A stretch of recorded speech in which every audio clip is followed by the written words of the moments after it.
How's it going, YouTube viewers? Today I'm going to review The Intruder on Blu-ray. It's the director's cut. Let's see. Director's cut. Okay, let's open it up. Check out the inside here. You get 2 discs.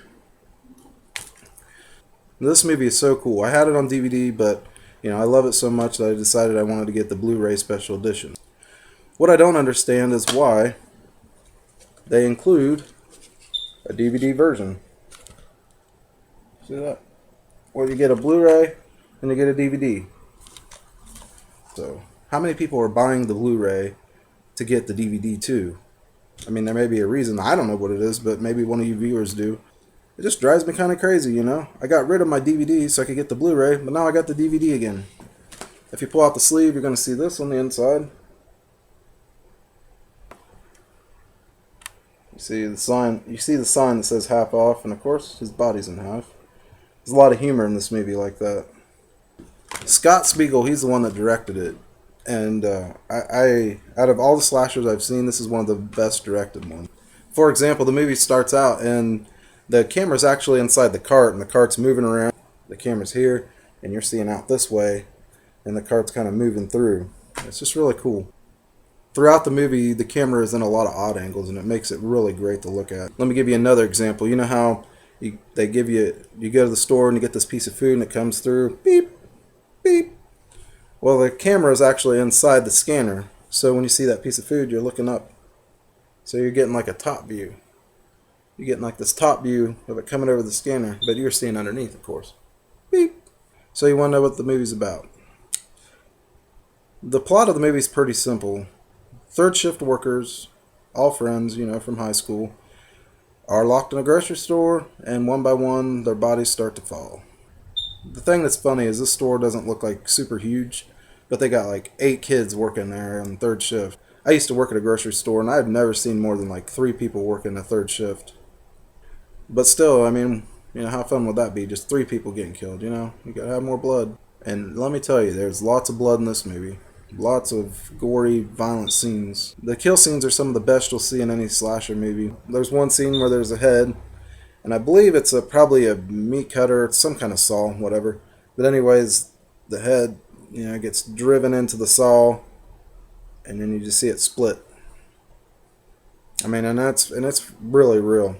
Scott got lucky and he was able to hire the K&B effects group. Now, K&B wasn't very big at the time. They were looking for a project to do so that they could show off their skills. So he hired them cheap and they were willing to do it. I don't think they hardly made anything. If I remember right, they made like $1,000. This is some of the best special effects you're going to see in an 80s horror movie. He also got lucky because most of the actors in the movie were his friends. A lot of them were involved with Evil Dead. You got Sam Raimi playing the Butcher in this movie. Bruce Campbell shows up as a cop. During the third shift, the 2 managers got the kids together and they announced that the store was going to be closed. And this would be their last night to work there. There is a twist in the movie, and that's why I don't want to get into the plot too much because it'll give it away. There's a scene where a knife goes into the front of the head, and right behind him there's a sign that says, "Safety first, knives are sharp, be careful." There's another really cool scene where there's some beer cans behind this guy's head. He gets killed. The beer explodes and blood and beer are mixing, so it's something different that you're not going to see in any other horror movie. In this movie, they do a good job of using the surrounding items in the store to create, their awesome scenes. There's a scene where one of the victims gets a hook in the eye.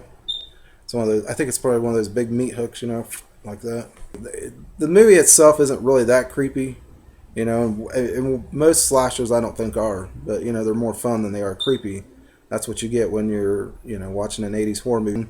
It's a popcorn movie, and bodies are gonna be split open, and blood's gonna flow, and the acting's not always gonna be top notch, but you're gonna have a good time. There's a scene where a head is used as a puppet. And that scene in itself is pretty effective, I think.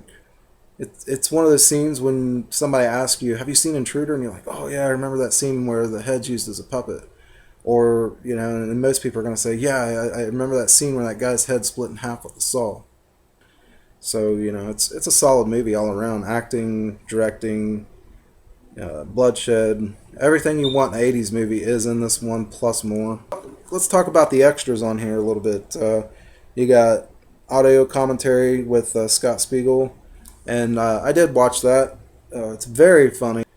You know, he's just, you could tell he has a lot of fun doing what he loves to do. The making's really interesting. It explains how they did the special effects and, you know, how a lot of other stuff went down in the movie. He did a Super 8 version of this movie first, and he had lost it, and I guess it was never released at the time. And he was able to find some of the movie, and the original scene where the head's going through, he found that. But anyways, he pieced everything together, and he shows you the short movie in the Super 8 version. It's still, even in the Super 8 version, the special effects were pretty cool for probably what he had. It's really interesting to see his idea in blueprint form, and how he was able to later on pull it off in this form. It has the original cast audition footage, has behind the scenes still gallery, which I don't know why they put still galleries on these, you know? It's like, really? You know, I just watched the movie, and now I'm gonna, you know, go through all the pictures of the movie? So, I mean, that's about it for this one. You know, I'm rating this as a slasher. So, you know, I'm going to give it a 4.0 out of 5. I highly recommend it. If you can, if you have Blu-ray, do buy this version. One of my favorite slashers.